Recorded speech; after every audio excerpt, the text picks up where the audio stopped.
So what are keyframes? Keyframes in this instance are signature shots defined by you as a director that signify key dramatic beats within a scene or film and resonate with the audience subconsciously. Okay, so if you were to think about a scene in a film and you go, what's the image that I want people to take away from this scene? If I was to sum this scene up in one image, what would that image be? That's a good rule of thumb for defining what your keyframe is. And if you want to know where that is, then you would look for your fulcrum point, your highest point of conflict or drama in the scene, and go, what would be the image for that moment there? And then you can work backwards from there. Is that the point that you would, like from your storyboard that you would create?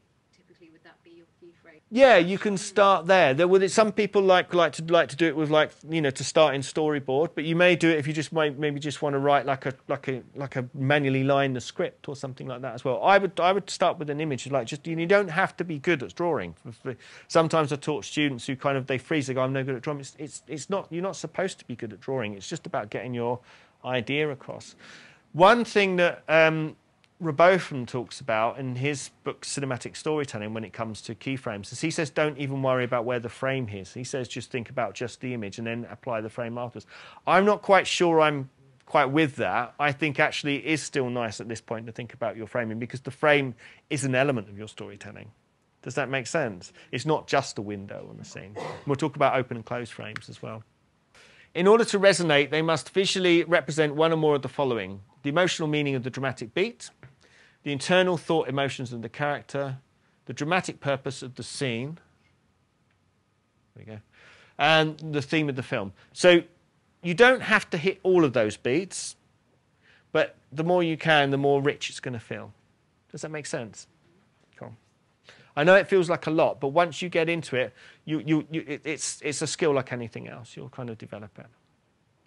And it will be rewarding for you. That means that the actual pre-production is where you actually do a lot of your work as a director. I mean, it's something that Hitchcock famously said. Like, he would create his entire films in pre-production, and he didn't like the production process. Yeah. But even someone like Mike Leigh, who's improvisational in what he does, he's doing a similar process to this through his rehearsals with these actors. You know, he's doing all that. He takes away what they do. He goes and he writes up what they've said. It's a slightly different process, but it's not just pure improvisation. That's not what he's doing. So keyframes are like landmarks when giving directions to the audience. Okay, so when you think about a film and you go, "Well, that film was great," you've got these key images in your head. So this is what we're talking about here. We're trying to think about what those key images are. Think of significant moments in the drama or significant objects in the scene. Define your keyframes from those moments and use these as a compass for the rest of the scene. So I'm just repeating myself there. But you look for a scene, go, right, where's the big moment here? How do I see that visually? And then work backwards from that. Rather than doing what a lot of people do, they start at the top of the script and they go, right, wide shot, over the shoulder, close up, coverage. Also consider whose scene is it. This is your narrative point of view, and we'll talk about that later. Your shot should be framed to subtly reinforce the subjectivity of that character. That's what narrative point of view is about. It's basically reinforcing connection to a particular character in a scene.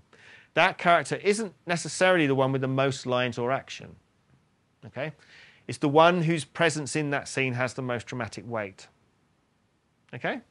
Doesn't mean they're the ones who talk the most, but something about them in that scene means it's their scene. Okay? So what's the big drama? Whose scene is it? You know, those are two things you need to think about.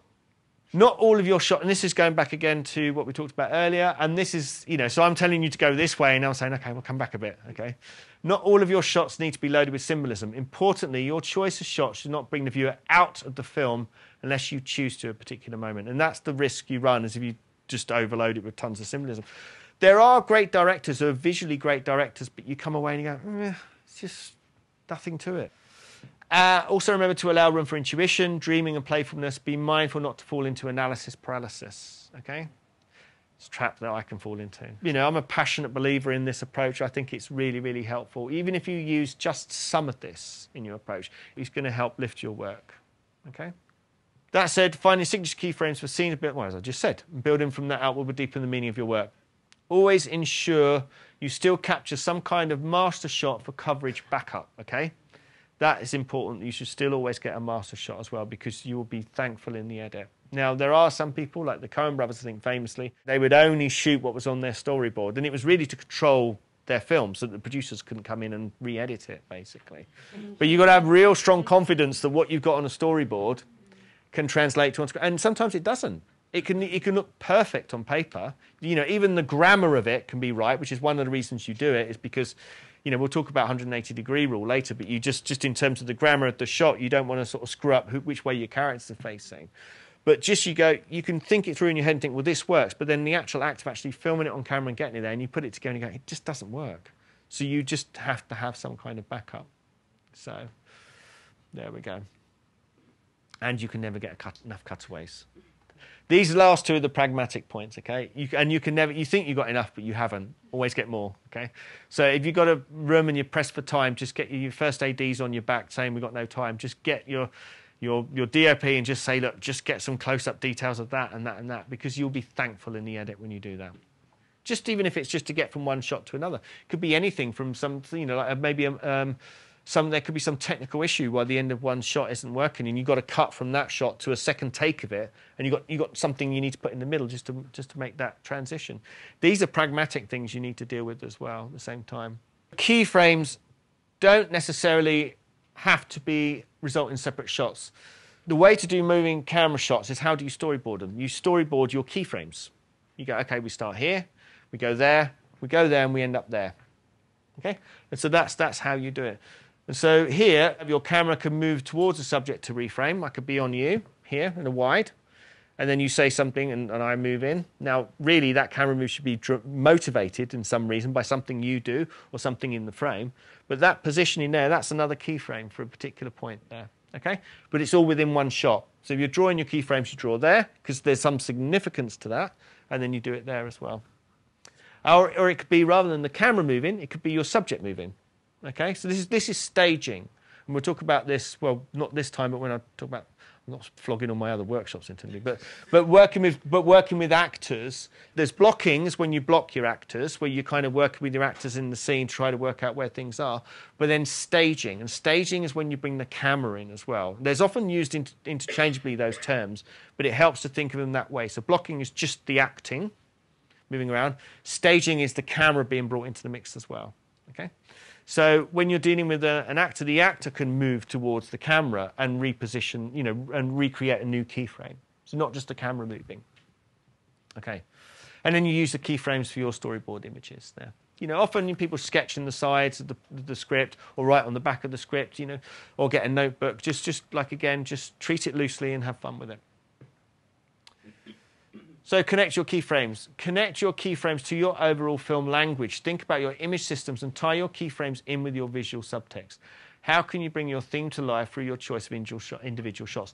Now, it doesn't mean that when you start your screenplay and you read your screenplay, you go, right, I've just read my screenplay once, I know exactly what my theme is, I know what it's all about, and I'm going to do this. It's not going to work that way. It's like I said, it's an iterative process. It's through the process of trying to work out what shots to put where, you'll go, oh, well, I'm picking up something here about the use of, like, doubles here. Like, there's a doubling between characters and stuff like that. How can I build that in? So you'll maybe come up with a keyframe in one scene, and maybe it's an important scene, and then you can work backwards from that and say, well, okay, well, I can then build that in to represent my theme about doubling and blah, blah, blah. It's not something you do in a kind of logical one-step order. It's iterative. You go over it again and again, and you start to refine it as you do. No painter goes and does a painting, you know, draw the eye first and then does the rest of the picture out from there. They do sketches. So you do your sketches and you refine it as you go through. And your sketches don't have to be literal sketches. They can be notes to yourself, word notes to yourself. Okay? Cinematographers. So this is a big subject. Your relationship with your cinematography will be unique. Some books you argue, and I've read some of these books, and it's basically the director directs the actors and the cinematographer worries about all the shots. And I thought, what world are you in when that's ever happened? You know, it's like, have you ever discussed anything with any filmmakers? So, but it varies. You know, sometimes you get directors who come from a theatrical background and they're not that interested in the framing of the shots. Often the work looks very stagey, but you're basically, the relationship you have with your DOP will be unique, and you need to find someone that you can work with as a team, and you both kind of get they get your sensibility, and you're speaking the same language, and they're not trying to be a director over your shoulder. Okay, so it's a tricky relationship to have, but it's probably your most important creative relationship you'll have in your filmmaking. Find a DOP who understands your voice, allows them to add to your vision and listen to their ideas. Now, you want your DOP to be better than you are. He's not a button pusher, same as your editor's not a button pusher. You want to be able to give them ideas that they could then take and expand on and grow and come up with better ideas. And you need to be open to listen to that. All you're doing with your vision, which comes from your visual subtext and your visual language that you've built, that's what keeps you on track. So when someone comes in and says, what about this and what about this? You're not getting lost. You're going, does that still refer to this? Yes, it does. I can adjust that. Do you see what I mean? See the bring to life.